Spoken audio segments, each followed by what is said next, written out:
అంటే ఏమాత్రం కూడా విచక్షణ జ్ఞానం లేకుండా బెంగళూరులో ఒక చార్టర్డ్ ఫ్లైట్ల నుంచి వచ్చే ఎయిర్పోర్ట్ నుంచి ప్లేస్ ఎక్కడైతే డెస్టినేషన్కి వచ్చి ఇక్కడి నుంచి మళ్ళీ దానికి వెళ్తారు. ఒకవేళ మళ్ళీ వెనక్కి వెళ్ళే అవసరం లేదనుకో ఏం చేస్తారు, వీళ్ళు రోజు హెలికాప్టర్ ఎక్కడ ఉంటుందో అక్కడికి వెళ్తారు. ఆ జ్ఞానం లేకుండా పేపర్లు రాస్తారు. ఇంకా ఇవాళ ఈనాడులో రాస్తారు, ఈనాడు పేపర్లో రామోజీరావు గారు అబ్బాయి రాస్తాడు. ఏమని రాస్తారంటే జనాలకి డబ్బులు ఇచ్చి హెలికాప్టర్ మీద పడమని తెచ్చుకున్నారంట. తెలుగుదేశం వాళ్ళు ఆరోపిస్తున్నారు, అట్లా కూడా కాదు, డైరెక్ట్గా కన్క్లూజన్ ఈనాడు పేపర్లో రాస్తారు. జనాలకి డబ్బులు ఇచ్చి తెచ్చుకున్నారు. ఇంత పాపపు రాతలు అవసరమా అని చెప్తున్నాను. మీడియా ముసుగులో ఇంత పాపపు రాతలు అవసరమా అని అడుగుతున్నాను. రామోజీరావు గారికి సంస్మరణ సభ జరిగింది. ఎంత ఇచ్చారు వచ్చిన జనాలకి? ఒకటికి ఎంత ఇచ్చారు అని అడుగుతున్నాను. వచ్చారుగా జనం, దండాలు దశకాళ్ళు పెడుతున్నారు కదా, ఫోటోలకి పువ్వులు ఎత్తున్నారు, అయ్యేస్తున్నారు, ఇయ్యేస్తున్నారు కదా, ఎంత ఇచ్చారు? సంస్కారం మర్చిపోయి రాస్తున్నది, ప్రవర్తిస్తున్నది మీ బ్యాచ్, మీ తెలుగుదేశం బ్యాచ్.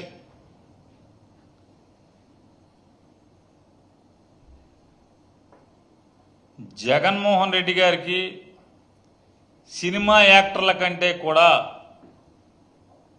ఎక్కువ క్రేజ్ ఉన్న నాయకుడు. రాజకీయాల్లో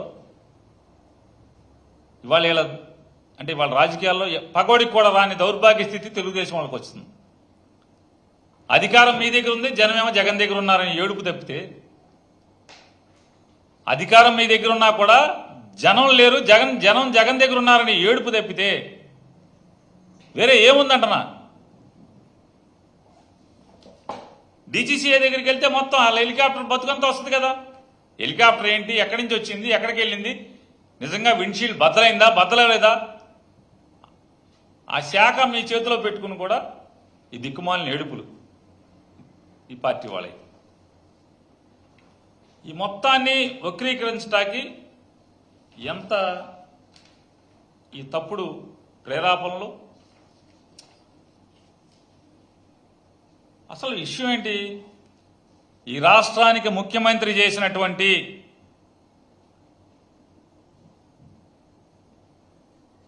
%40 ప్రజల బలం ఉన్నటువంటి Z+ కేటగిరీ ఉన్నటువంటి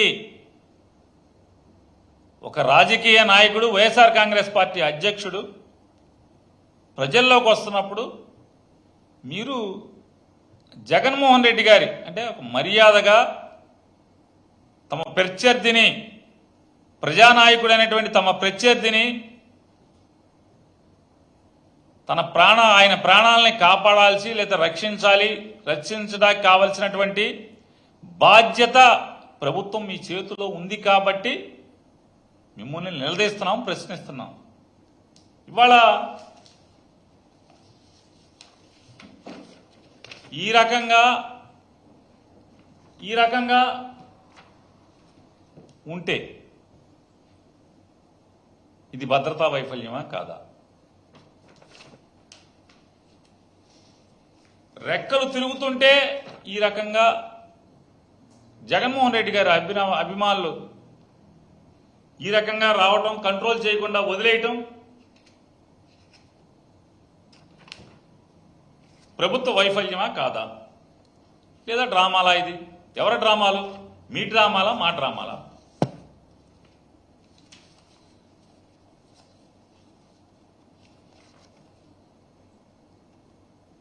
ఇవాళ నేను వాళ్ళని అడుగుతున్నాను.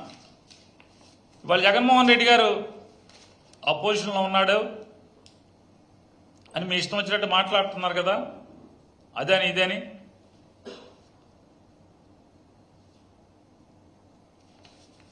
ఎన్నికల ముందు కూడా ఆయన ముఖ్యమంత్రి కాదు కదా, మరి 2019 ఎన్నికల్లో ఆయన తిరుగుతుంటే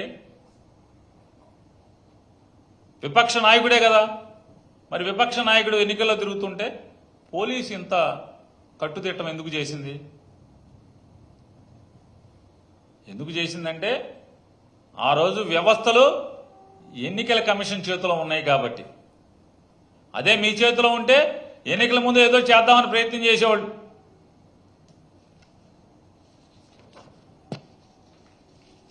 మీరు ఏ ఊరు చూసుకున్నా కూడా ఎక్కడ హెలికాప్టర్ ఎక్కడ దగ్గరికి జనం రానిచ్చే పరిస్థితి ఉండదు. పోలీసులు ఎలా బందోబస్తు చేస్తున్నారు బ్యారికేడింగ్ దగ్గర. ఆ రోజు బ్యారికేడింగ్ ఏం ప్రభుత్వం కట్టలా, బ్యారికేడింగ్ వైఎస్ఆర్ కాంగ్రెస్ పార్టీ కార్యకర్తలే కట్టుకున్నారు. చూడండి, ఈ రకంగా పోలీసు ఎంత ఈ రకంగా బ్యారికేడ్ల దగ్గర బందోబస్తు చేస్తారు.